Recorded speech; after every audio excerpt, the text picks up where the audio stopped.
adanya COVID-19 ini menciptakan suasana jiwa kemanusiaan kita harus dibangun kembali. Ada beberapa negara yang masih tinggi kenaikannya, signifikansinya COVID ini. Pembantu Perdana Menteri ataupun para presidennya itu mengundurkan diri.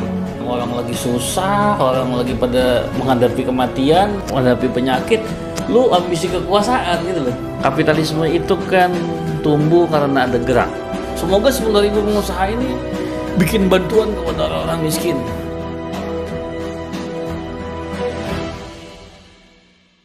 Assalamualaikum warahmatullahi wabarakatuh.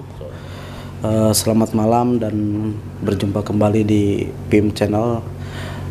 Pada malam hari ini dan pada kesempatan yang baik ini kita berkumpul kembali akan berdiskusi tentang COVID-19 dan revolusi sosial, begitu kira-kira ya. Pada malam hari ini saya sebagai host Ruslan Effendi ingin sedikit prolog bagaimana turbulensi secara global ya, mengenai keributan di seluruh dunia.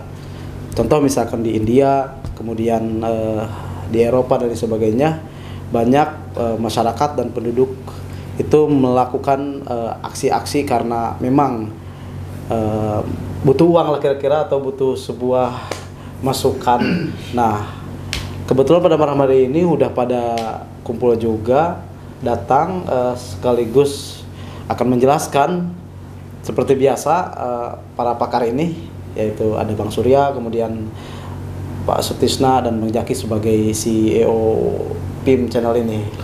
Nah, untuk mempersingkat waktu, saya langsung akan serahkan kepada Bang Surya untuk menjelaskan bagaimana diskusi pada malam hari ini yang cukup menarik begitu. Silakan Bang. Terima kasih, ajangan. Ya memang COVID-19 dan revolusi sosial dalam tanda tanya. Maksudnya revolusinya entah ada entah enggak, tapi begini, ada gejolak gitu loh. Di Australia, di Belanda, di Prancis, di berbagai belahan dunia ini. Tadi di Prancis yang besar banget menolak kebijakan Emmanuel Macron itu soal COVID itu. Demo besar-besaran. Kalau di sana kan ada dua, selain ekonomi juga mereka konsep kebebasan itu. Kalau dikekang terus, berarti kebebasan orang juga direbut terlalu lama oleh negara. Nah, itu tuh problem di Eropa itu. Juga soal itu, selain soal ekonomi. Nah, di beberapa belahan lain ya ada soal kelamaan COVID, ada juga soal di Afrika Selatan itu kerusuhan besar sekali itu, sampai 300-an orang meninggal itu. Pemicunya sih alasannya mantan presidennya itu dipenjarakan. Tapi ini anggaplah ini satu rentetan dari kelelahnya masyarakat menghadapi COVID-19 ini gitu loh. Dan kita juga nggak tahu sampai kapan ini berakhir COVID ini. Di satu sisi juga selain kelaparan, kita juga tak mati. Nggak bisa dong kita juga menyerahkan begitu saja soal nyawa ini. Kita buka saja, soal kematian kita tanggung bersama, juga nggak bisa juga. Kan prinsip negara itu imperatif kategoris, melindungi seluruh warganya kan. Nggak bisa no one live behind. Nggak ada satupun yang boleh tertinggal. Kalau bisa selamat semua, itu prinsip perlindungan negara itu terhadap warganya. Tapi negara juga dihadapkan pada situasi yang dilematis. Itu loh. Nah, tetapi juga kalau model protes sosialnya ambisi politik nggak akan berhasil. Misalnya mau menjatuhkan pemimpin, itu nggak bakal jadi. Coba aja kalau aksi sosialnya itu pada isu menjatuhkan pemimpin, pasti orang bilang begini, wah orang-orang lagi susah, orang lagi pada menghadapi kematian, banyaknya menghadapi penyakit, lu ambisi kekuasaan gitu loh. Nah, kalau cita-citanya, kalau aksinya itu begitu, langsung tumpul tuh, orang langsung marah juga. Beda dengan di Eropa nih, di Eropa nih benar-benar dilematis nih. Di Indonesia juga protes-protesnya kemarin kan nggak bunyi kan, karena ambisinya menjatuhkan Ya, silakan ditunggangi. Ditunggangi, nggak murni suara rakyat gitu loh. Ditunggangi. Nah itu. Tapi kalau ini lama kelamaan juga pemerintah tidak firm, tidak kelihatan melindungi rakyat, bisa saja juga terjadi. Malaysia juga tuh, kalau Malaysia itu juga keburu-buru tuh mau menjatuhkan presiden juga tuh, si UMNO dan masyarakat itu juga nggak akan berhasil lah kayak gitu-gitu tuh. Gitu-gitu. Cuman ya ini tadi. Tapi ini menurut saya ini satu peluang sebenarnya, karena kapitalisme itu kan tumbuh karena ada gerak. Gerak manusia inilah yang menciptakan konsumsi, disitulah tumbuh modal kapitalisme. Nah kalau tidak ada pergerakan manusia, kapitalisme down dia, habis dia. Nah, negara-negara, perusahaan-perusahaan bangkrut bener ini loh. Nah ini maksud saya, ini satu peluang emas untuk menerapkan hidup gotong royong itu dalam skala global. Artinya sosialisme itu bisa, keadilan sosial itu bisa, ada peluang emas diwujudkan dalam situasi COVID-19 ini. Nah, revolusi sosial, perubahan sosial yang tidak mengorbankan jiwa apapun, dengan kesadaran kita masing-masing aja untuk saling berbagi gitu loh, antara satu sama lain atas nama kemanusiaan ini. Itu dulu pembukaan dari saya. Oke, bisa dilanjut sama Pak Sutisna sebagai peneliti intelijen, silakan. Saya sepakat Bang, adanya COVID-19 ini menciptakan suasana sesuatu yang gotong royong. Jiwa kemanusiaan kita harus dibangun kembali. Tapi yang saya lihat, hadirnya COVID-19 ini malah semakin memperluas ketimpangan sosial yang ada. Misalnya sebagian besar masyarakat ada yang diuntungkan, sebagian besar lagi ada yang dirugikan. Sebagian kecil. Sebagian kecil ada yang diuntungkan dan sebagian besar yang mayoritas dirugikan. Misalnya, ada satu sektor bisnis kesehatan misalnya yang mengalami kenaikan signifikan, yang tadi saya baca di salah satu media online bahwa beberapa rumah sakit mengalami kenaikan laba yang sangat signifikan. Itu kan, tapi di sisi lain saya baca juga sektor UMKM terpuruk. Harusnya kan di sini ada penguatan yang kuat, yang kaya menguatkan yang miskin dan sebagainya, seperti itu. Iya, itu kan peluang emasnya mestinya di situ. Peluang emasnya di situ. Akhirnya kalau ketika jurang ketimpangan sosial ini terus dibiarkan, akan terjadi gejolak di masyarakat. Ya itu tadi mungkin revolusi sosial. Revolusi sosial. Cuman yang saya lihat hari ini juga malah situasi ini dimanfaatkan oleh sebagian kelompok untuk menciptakan sebuah kerusuhan lah. Itu kampungan itu. Kampungan, padahal nggak harus kayak gitu. Masyarakat juga capek dari provokasi. Ujung-ujungnya jatuhkan Jokowi, padahal kan nggak kayak gitu seharusnya. Harus ada hal-hal yang dikritisi lah. Salah sedikit Jokowi kan nggak bagus lah.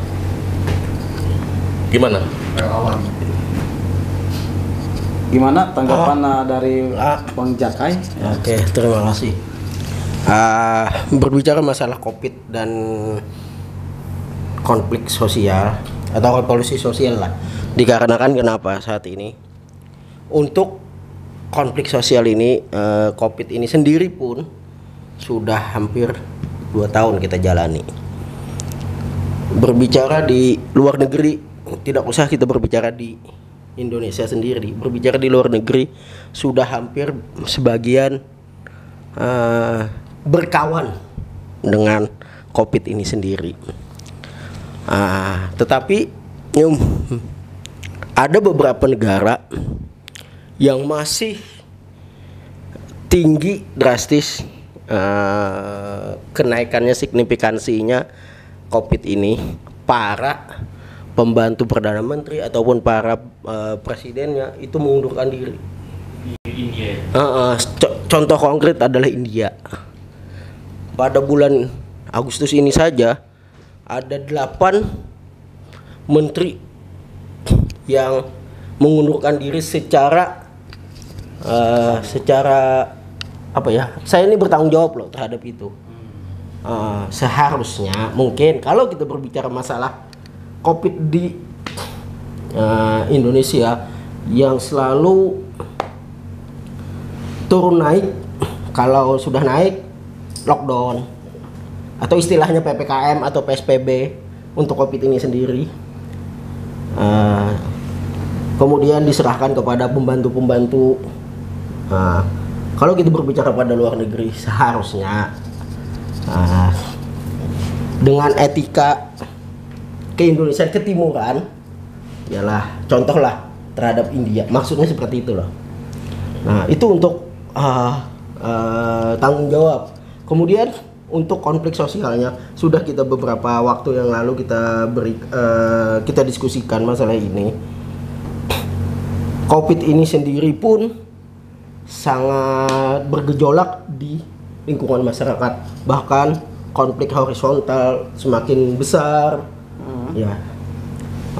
Dengan kemungkinan besar apa yang dikatakan oleh Bung Ajengan tadi terjadi dengan kondisi revolusi sosial di kalangan masyarakat, dengan kejenuhan masyarakat saat ini. Perekonomian pun semakin tidak jelas pada masyarakat. Itulah menurut saya, Bung Ajengan. Oke. Pemerintah juga harus belajar dari negara-negara lain yang saat ini dianggap sukses dalam menangani pandemi COVID-19 ini kan. Dulu yang kita ingat bahwa awal-awal terjadinya COVID ini, kita tengok Italia, itu negara yang tiba-tiba hampir remuk dan runtuh. Adanya COVID-19 ini menciptakan kerusuhan di mana-mana, penjarahan, menjadi sebuah negara yang sangat mencekam waktu itu. Tapi perlahan Italia kini bisa bangkit kan, bahkan saking bangkitnya bisa juara Euro kemarin kan. Itu kan berkat adanya solidaritas antar pemerintah dan masyarakat, sinkronisasi. Secara emang kalau kita lihat di Eropa juga ketimpangan sosial juga sangat tinggi, tapi kan kesadaran masyarakat itu yang harus kita bagaimana membangkitkan kesadaran masyarakatnya, itu harus dari pemerintah itu sendiri membangun political will, kebijakan yang bisa masyarakat percaya kan, gitu. Simbiosis. Jangan pemerintah juga dikit-dikit menyalahkan rakyat, menyalahkan masyarakat, tidak patuh prokes. Tapi kan di sisi lain juga masyarakat juga butuh kepastian cara ekonomi kan. Misalnya di India juga kan kemarin juga terjadi kerusuhan, kelangkaan dan segala macamnya. Dan Afrika Selatan ini juga kan. Kan ini lama-lama kan sebagai efek domino kan. Jadi semua negara terjadi wabah ini bisa menyebabkan revolusi sosial kan. Itu sih yang saya lihat. Gimana Bang? Ya begini Bang, hari ini kan COVID terus selama PPKM yang sudah kita jalani sampai 24 dan bahkan diperpanjang sampai 2 Agustus. Saya kira ini masih banyak di daerah yang memang tidak ada efek mengenai COVID-19 ini Bang. Masih ada yang naik secara signifikan, kemudian ada yang turun juga, itu juga tidak signifikan turunnya. Nah, kemudian hari ini memang saya misalkan ambil contoh di Jawa Barat sudah melakukan aksi-aksi ya kecil-kecilan, udah kelihatan udah mulai berbunyi di mana-mana gitu Bang.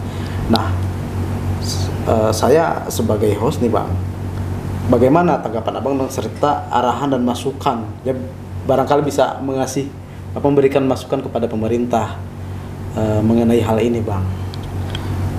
Ya, takutnya ini akan menjadi sebuah dilema tadi yang tadi Abang sebutkan tadi. Apalagi banyak masyarakat yang nggak percaya COVID. Ya, nah itu menjadi persoalan. Saya baca nih di YouTube, tidak percaya COVID-19 warga di puskesmas di Bondowoso. Kalau yang gini ya, kalau nggak percaya COVID ya, tolak PSBB ditunggangi, itu nggak akan terjadi revolusi sosial. Nggak terjadi karena lebih banyak orang yang sadar. Tetapi kalau pemerintah tidak perform dalam menangani ini, ya itu bisa Nah, tapi sekarang kan orang masih berpikir pengen selamat dua-duanya dulu, pengen jiwanya selamat, pengen ekonominya selamat. Dua faktor. Dua faktor. Kalau revolusi sosial itu kan mesti ada kesadaran dia. Harus ada kesadarannya. Sense of belong. Iya, sudah belonging, apa namanya, kehendak murni tentang kebaikan. Itu kan tidak ada kehendak murni, itu kan ditumpangin apa masih. Yang kayak gitu-gitu kan nggak percaya COVID tuh saja sedikit orang nggak akan bisa bikin revolusi. Iya, itu. nggak bisa. Jauh bang. Nggak bisa. Justru itu akan memperkuat pemerintah. Karena pemerintah kalau ada aksi seperti itu, pemerintah akan dibelain orang. Selamat lagi. Selamat pemerintah, karena gerakannya itu gerakan apa tuh? Manusia apa itu? Manusia B gitulah. Bodoh. Nah, ya kita kan mau lihat tuh kan yang peradabannya lebih maju, kita mau lihat di Eropa gimana cara penyelesaiannya gitu loh. Di sini kalau cara-caranya begitu ya nggak bakal, kecuali seperti episode kita sebelumnya yang menari di atas 10 telur itu, pemerintah ini nggak perform, nggak bisa nanganin orang meninggal nanti 3.000 sehari gitu loh. Seharusnya 1.200, 1.500 misalnya, 3.000, semua rumah sakit langka, orang cari makan susah, pemerintahnya berpoya-poya gitu loh, ngomongnya lucu-lucuan nggak jelas. Nah itu bisa kalau kayak gitu. Makanya pemerintah tuh itu Pak Sutisna, dalam membentuk solidaritas dan gotong royong tuh pemerintah tuh harus menginspirasi. Caranya gimana? Misalnya gajinya potong. Ya. Hal yang populis berarti. Harus menginspirasi. Jangan membuat rakyat marah. Itu. Dengan sikap maupun sifat maupun kebijakan. Nah, orang kayanya yang dikasih omnibus law tuh pada nyumbang gitu loh. Dan dulu kan ada 10.000 pengusaha deklarasi dukung Jokowi gitu loh. Semoga 10.000 pengusaha ini bikin bantuan kepada orang-orang miskin. Di situ yang saya bilang tadi, peluang emas itu untuk menciptakan kondisi masyarakat sosialis gitu. Bukan negaranya ya, masyarakatnya. Kalau negaranya kita sudah jelas keadilan sosial bagi seluruh Indonesia kan. Nah di situ peluang emasnya itu untuk kerekatan satu masyarakat. Teman, ini harus diinspirasi oleh pemerintah. Itu loh, potong dulu gajinya dia. Anggota DPR potong semua gajinya. Semua seluruh ASN juga. Semua level. Ya. Nah, pemerintah daerah juga begitu. Ada potong lah. Di Kementan yang staff-staffnya dipotong potong juga.